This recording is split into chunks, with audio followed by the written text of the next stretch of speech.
Bismillahirrahmanirrahim. Assalamualaikum warahmatullahi wabarakatuh. Alhamdulillah alladzi bi ni'matihi tatimmus sholihat. Assalatu wassalamu ala sayyidis sadat wa ala alihi wa ashabi al-fadail wal karamat. Alhamdulillah, pertama-tama kita panjatkan puji syukur kehadirat Allah Subhanahu wa taala yang dengan segala karunia-Nya kebaikan kita menjadi sempurna dan dengan nikmatnya niat-niat baik kita dapat terlaksana. Salawat bering salam kita haturkan kepada baginda besar Muhammad Rasulullah SAW beserta keluarganya, sahabat-sahabatnya, dan orang-orang yang berpegang teguh pada sunnahnya. Insya Allah hari ini kita bakal membahas sebuah kajian tematik ya, tentang perempuan.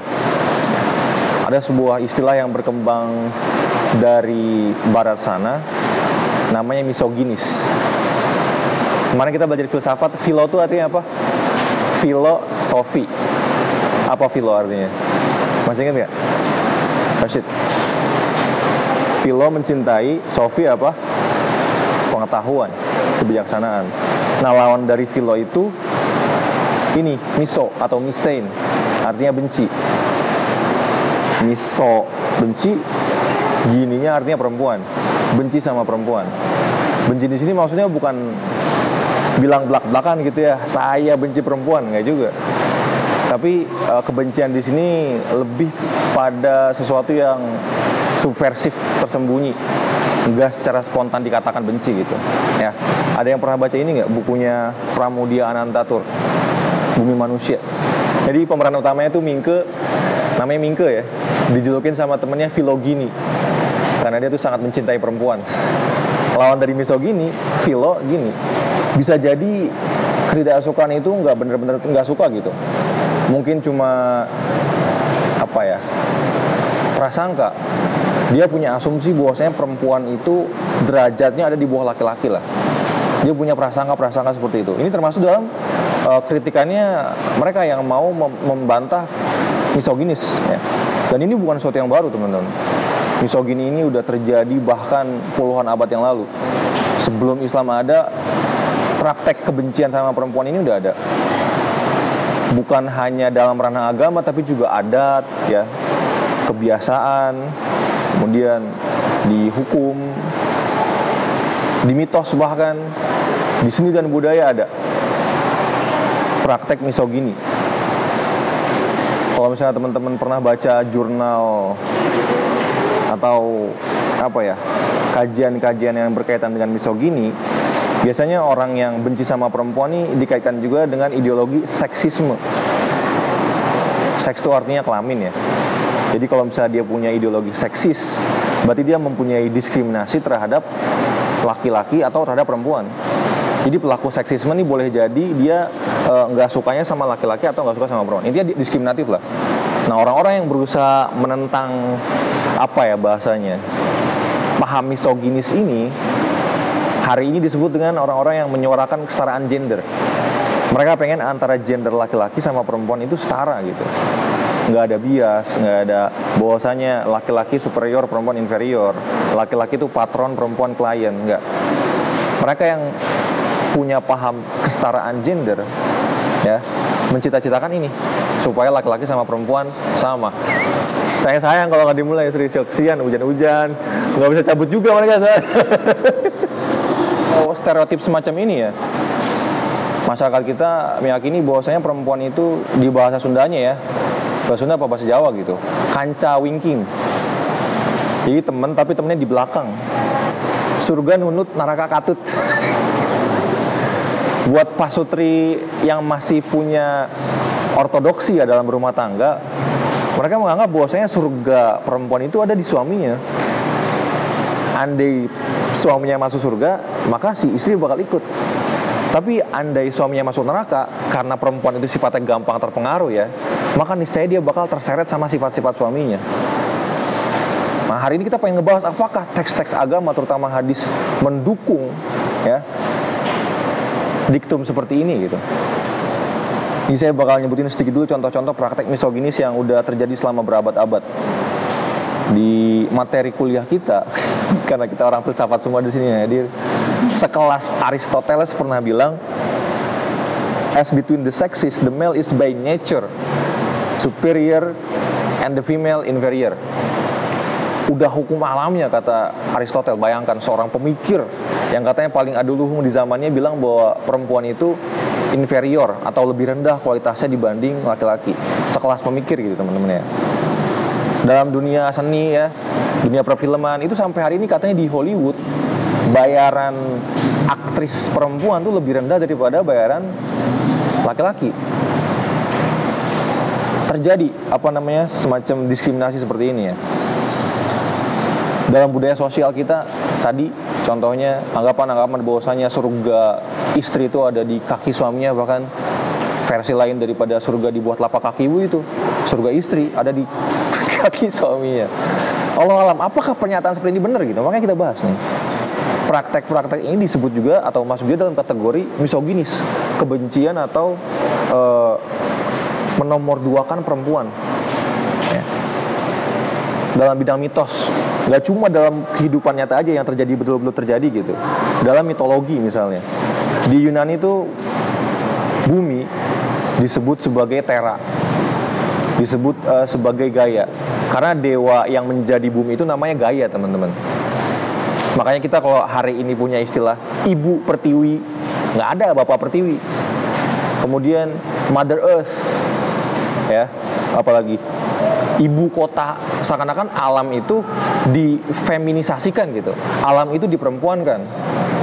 Konsekuensinya apa?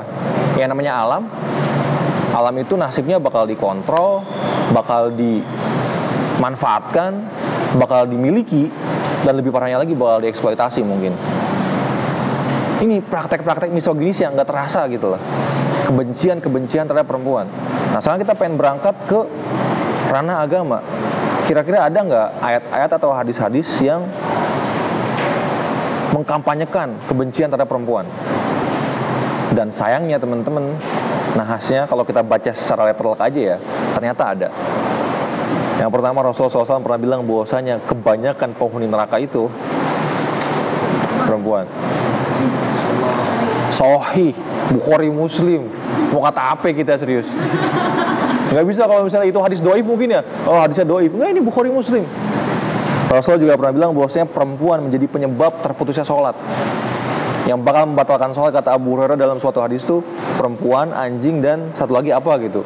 Jadi kayak posisinya disamakan kayak hewan-hewan yang bakal membatalkan sholat gitu. Kemudian Rasul juga pernah bilang bahwasanya perempuan diciptakan dari tulang rusuk yang bengkok, mindila. Udah mah dari tulang gitu kan, bengkok lagi tulangnya.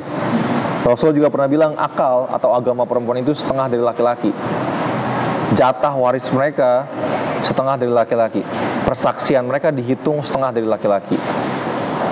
Dan Rasulullah juga dalam hadis yang lain bilang malaikat itu melaknat seorang istri yang menolak ajakan suaminya. Tanpa konteks ya.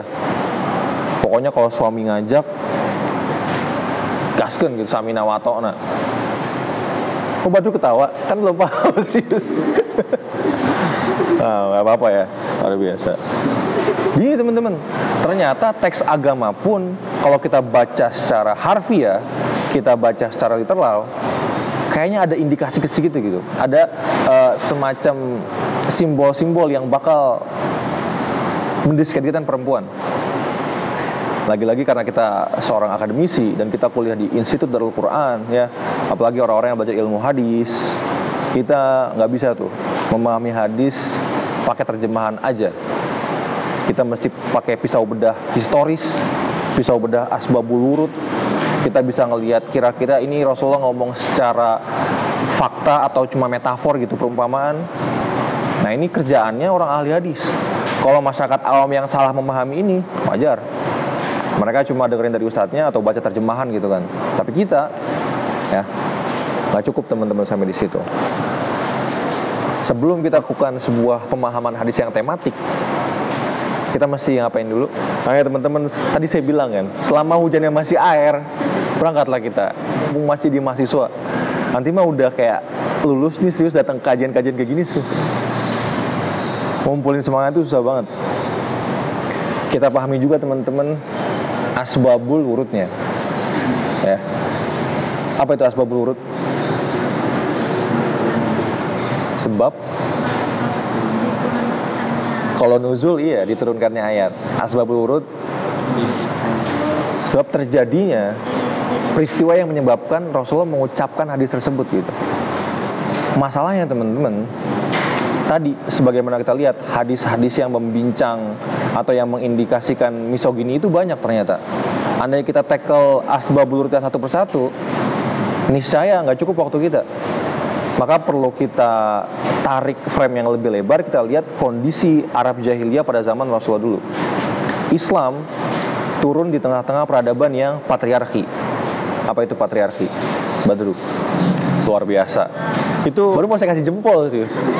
Gak apa-apa lah. Ya, di masa jahiliyah teman-teman, jangankan kayak hari ini ya, perempuan menyuarakan hak asasinya gitu. Mereka berusaha meniti karir, bekerja di luar rumah. Perempuan itu zaman jahiliyah dulu bukan manusia.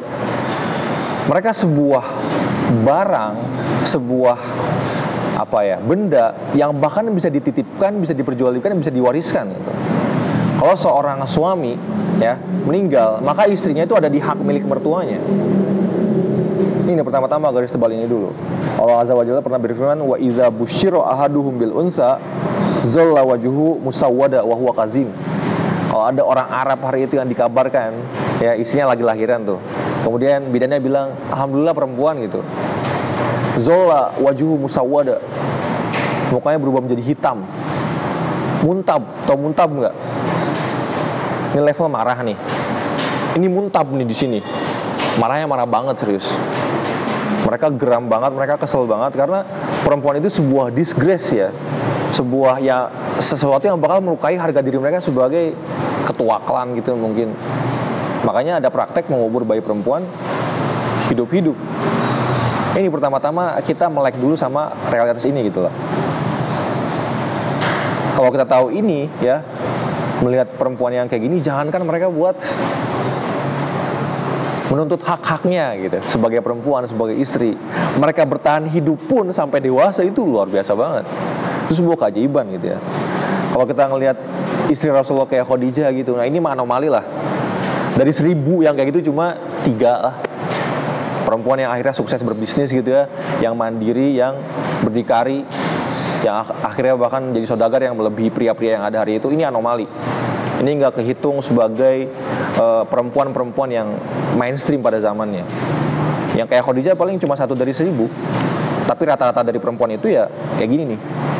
Yang kalau mereka dilahirin menjadi melukai harga diri orang tuanya, ya, dikubur hidup-hidup, diwariskan kalau suaminya meninggal. Maka bagaimana cara Rasulullah SAW dan Al-Quran ya berdialog dengan kenyataan ini? Ini perkara yang udah mengakar, mengurat nadi, dipraktekkan sama banyak kabilah Arab itu yang jahiliyah. Maka delicate banget gitu. Perlu kehati-hatian untuk menegur orang-orang yang melakukan praktek kayak gini. Sebagaimana Al-Quran melarang khamr itu kan pelan-pelan. Berapa kali Rasid ayat Al-Quran turun untuk melarang khamr? Yang pertama Allah bilang ismuhuma aktsaru min naf'ihima, ya. Allah bilang bahwasanya manfaat khamr itu ada, tapi dosanya, mudarat yang bakal disebabkan dari khamr itu lebih banyak. Ini nggak diharamin, cuma diberitakan bahwasanya khamr itu ya bolehlah, cuma ingat aja bahwasanya mudaratnya lebih banyak.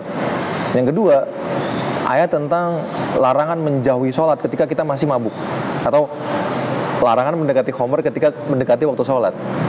Karena pernah ada sahabat yang ketika dia sholat kemudian mabuk ya, dalam mabuk, dia akhirnya itu tuh infinite loop, infinite, ulang-ulang terus ayat wala ana abidum ma abatum wala antum abiduna ma abud wala ana abidum ma abatum wala antum abid, karena dia mabuk. Dia ulang-ulangin terus sampai dia sadar gitu lah. Makanya ketika udah terjadi ini kayak gini, akhirnya Rasulullah mulai mempersempit penggunaan khamr gitu. Oke lah, khamr masih boleh, cuma sekali-kali jangan diminum itu kalau udah dekat waktu sholat. Nah, waktu sholat 5 kali dalam Islam, ya kan? Subuh, zuhur, asar, maghrib, isya. Makin sempit orang-orang mau minum khamr, makin gak bisa gitu loh. Setelah kemudian imannya kuat, kepercayaan mereka sama Islam udah semakin mengakar gitu ya. Kecintaan mereka sama Rasulullah udah semakin mendalam. Akhirnya ayatnya turun, innamal khamru wal maisir rijsun min amali syaiton fajtanibuh. Jauhi secara mutlak. Hikmahnya teman-teman, andai larangan yang pertama kali turun itu untuk menjauhi khamr secara absolut, nggak ada yang ngikutin nih. Semua orang masih suka gitu kan, semua orang masih cinta sama khamr. Tiba-tiba ada agama baru petantang-petenteng ngelarang apa yang mereka cintai gitu, khamr. Nah, ketika kita ngelihat yang dilakukan sama Rasulullah pelan-pelan, hikmahnya ini tadarruj, pelan-pelan dalam berdakwah tuh ya. Jadi ketika Rasulullah pengen menghapus tadi praktek-praktek yang menomorduakan perempuan, yang menganggap perempuan sebagai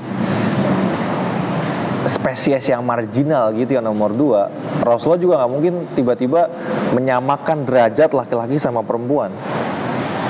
Dari yang tadinya dianggap benda, kemudian dianggap sebagai manusia dan punya jatah warisan setengah laki-laki. Untuk ukuran hari itu ini luar biasa banget. Ini keajaiban teman-teman. Dari yang tadinya nggak punya hak asasi sama sekali bisa bersuara di tengah-tengah umat muslimin. Ada Rasulullah, ada Umar di situ, perempuan bisa bersuara. Kalau kita berkaca sama realitas ini, ya, hak mereka yang cuma setengah itu dalam konteks zaman itu ya luar biasa banget. Maka inilah pentingnya membaca sejarah atau melihat hadis itu secara utuh. Ya, jangan cuma baca hadis yang cuma satu, itu pun bacanya terjemahan yang nggak disyarah. Salah paham kita. Hakikat penciptaan kita semua kan beribadah. Maka sesuatu yang diciptakan itu disebut dengan apa? Hamba ya, atau makhluk. Dan yang Allah ciptakan laki-laki dan perempuan. Konsekuensi dari konsep menyembah ini teman-teman, dari konsep tauhid ini, ya semuanya sama-sama makhluk ya. Semuanya sama-sama hamba yang wajib menyembah Allah Subhanahu wa taala. Nggak ada tuh indikasi bahwasanya Allah bilang hamba yang ini harus lebih tunduk sama hamba yang ini. Hamba laki-laki lebih tinggi daripada hamba perempuan. Garis tebal di sini, semuanya sama-sama makhluk Allah yang punya potensi yang sama untuk berkarya dan bertakwa. Karena cuma ini kan. Adapun perbedaan mereka cuma perbedaan biologis. Jadi yang dibahas sama orang-orang yang feminis, misoginis, bukan kelaminnya sejatinya. Kalau kelamin itu seks. Tapi perbedaan karena kelamin itu, diskriminasi karena kelamin itu disebut dengan gender. Gender itu sesuatu yang dibentuk sama budaya gitu. Perempuan iya sama laki-laki berbeda. Tapi yang bikin mereka kesel, yang bikin mereka ngerasa nggak adil itu perbedaan gendernya. Seksnya nggak apa-apa berbeda, itu kan kodrati itu mah. Udah dari sononya gitu. Yang mereka protes itu gender teman-teman. Bagaimana masyarakat itu punya semacam stereotip. Perempuan, dapur, sumur, kasur. Asumsi bahwasanya perempuan nggak bisa melakukan pekerjaan laki-laki, laki-laki nggak bisa melakukan pekerjaan perempuan. Ini namanya gender teman-teman.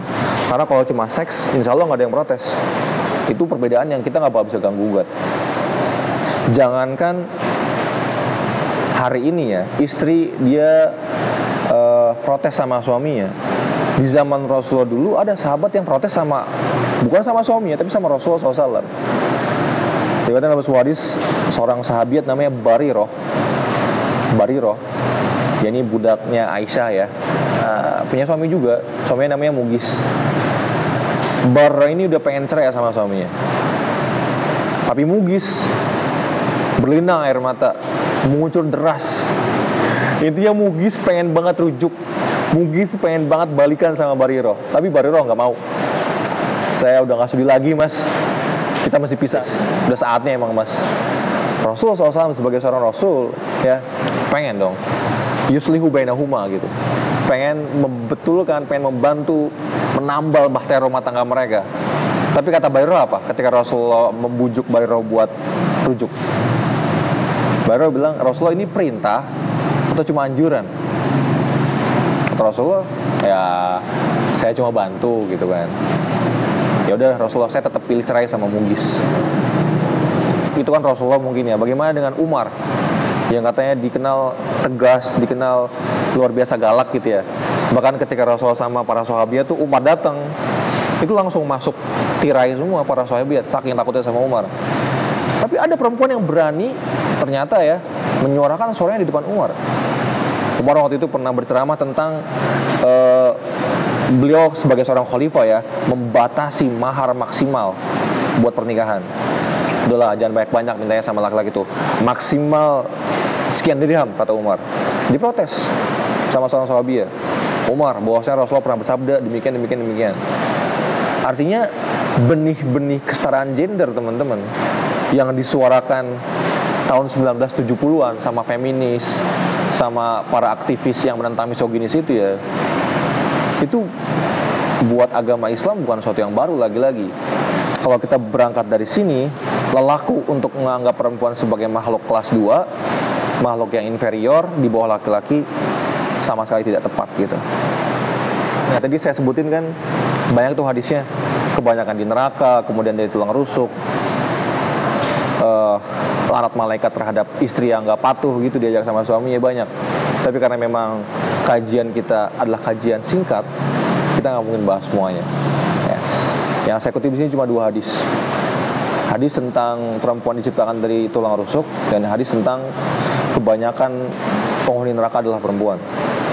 Rasulullah SAW pernah bilang dari Abu Hurairah, istausu bin nisa fa innal mar'ah khuliqat min dila'in wa inna a'waju syai'in fid dila' a'lahu fa in dhahabta tuqimuhu kasartahu wa in taraktahu lam yazal a'waj. Perempuan itu diciptakan dari tulang ya. Di sini Rasul bilang, garis tebal teman-teman, bukan dari tulang rusuk Adam. Ini kesalahan yang sangat mainstream ya. Satu-satunya sumber yang mengatakan bahwasanya perempuan diciptakan dari tulang rusuk Adam hanya dari Bible. Di kitab Kejadian, Hawa dari tulang rusuknya Adam.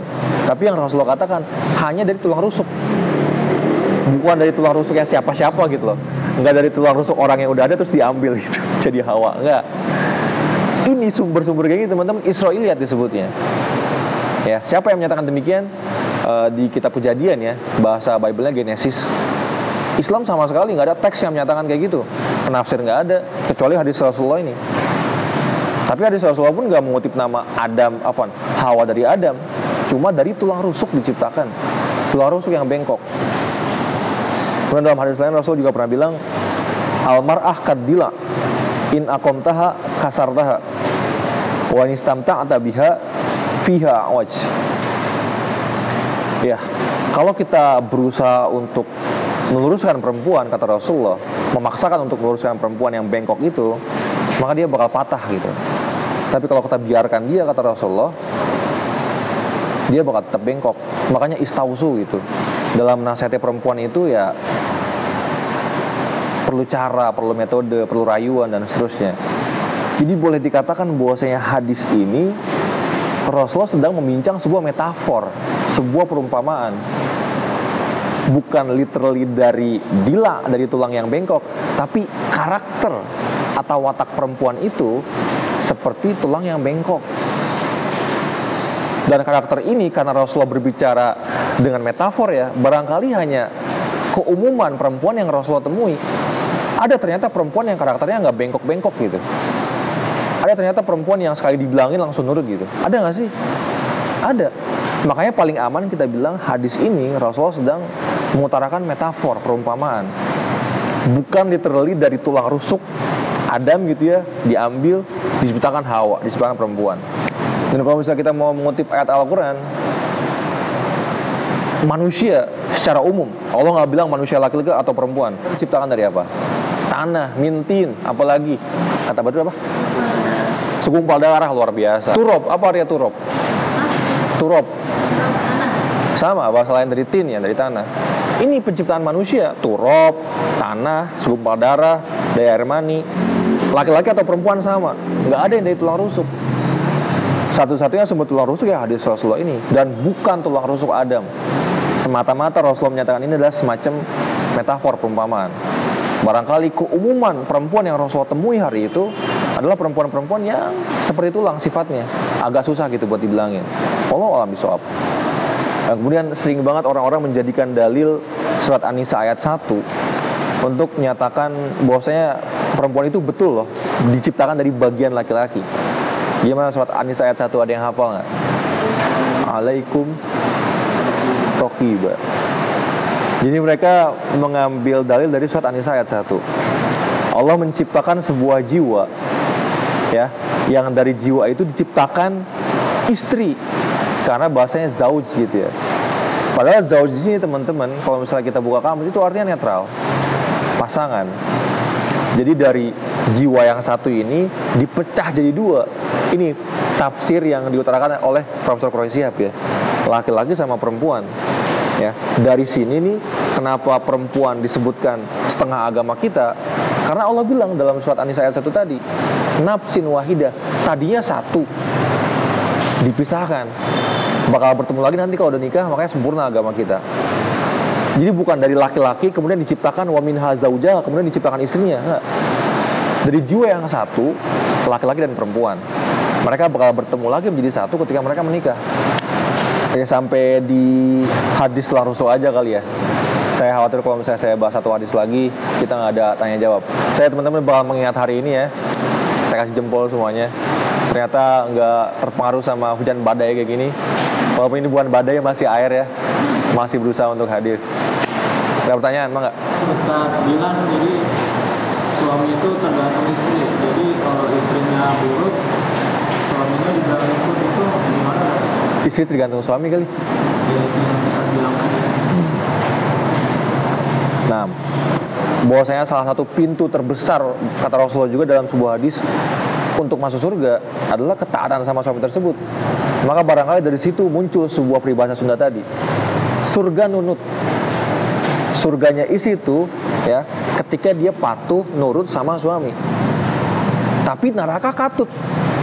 Ya. Andai istrinya ternyata, andai suaminya ternyata masuk neraka, sifatnya buruk, perangai jelek gitu, maka karena sifat istri yang gampang terpengaruh ini sama suaminya, kelemahan perempuan ini sama pengaruh-pengaruh buruk yang di luar, di eksternal dia ya, dia bakal keseret gitu teman-teman. Ya, akhirnya karena memang dia perangainya gampang terpengaruh sama suaminya masuk neraka, ikut dia juga. Maksudnya bukan suami yang neraka tiba-tiba dia ikut gitu, karena di dunianya perangainya ikutan buruk juga. Ini maksud dari premis yang kedua, neraka katut. Buat istri Fir'aun itu. Istri Fir'aun ya, luar biasa. Lagi-lagi saya boleh katakan bahwasanya yang perempuan model gini nih teman-teman, ini anomali ya, 1 dari sejuta barangkali. Suaminya begundal luar biasa ya, Fir'aun gitu kan, orang yang bahkan faqala ana rabbukumul a'la gitu, saya adalah Tuhan kalian, mengaku Tuhan, tapi istrinya solehah banget, luar biasa banget gitu. Yang kayak gini anomali. Boleh. Kan tadi kan udah dijelasin bahwasanya kan tadi mah hanya hadisnya aja gitu kan, bahas tentang perempuan gitu kan. Terus dijelasin juga bahwasanya kita tuh termasuk di jiwa yang satu. Terus kenapa orang-orang tuh selalu kenapa sih harus perempuan gitu? Kenapa sih harus perempuan yang direcehkan seperti itu? Mungkin kan kalau zaman-zaman dulu ya kita kan sama mungkin, tapi kenapa harus perempuan yang menjadi romboknya peradaban? Iya, kenapa itu harus wanita? Kenapa nggak ada laki-laki? Nah, kalau misalnya kita punya keyakinan bahwasanya yang menghegemoni sejarah kita adalah diskriminasi atau perlakuan buruk terhadap perempuan, kebetulan agama kita Islam dan sejarah Islam adalah sejarah patriarki. Tapi kalau misalnya kita menengok ke sejarah selain Islam teman-teman, banyak kok peradaban yang matriarki ternyata. Yang ada di situ tuh laki-laki cuma semacam sapi perah, kerjaannya cuma fungsinya buat memberikan anak si perempuan, buat ngangkat-ngangkat yang berat-berat gitu, buat jadi kuli. Jangan salah teman-teman, ada sebuah etape, sebuah masa di mana laki-laki itu ya diperlakukan kayak perempuan. Tapi kebetulan karena peradaban kita adalah peradaban yang patriarki Islam ya, maka yang sering kita temukan, yang sering kita bahas, yang sering kita kaji adalah diskriminasi terhadap perempuan. Nah, ya teman-teman, poin besarnya kita jangan sampai fobia, punya semacam rasa takut gitu sama isme-isme baru yang datang dari luar. Nggak melulu itu merupakan upaya untuk melemahkan Islam gitu.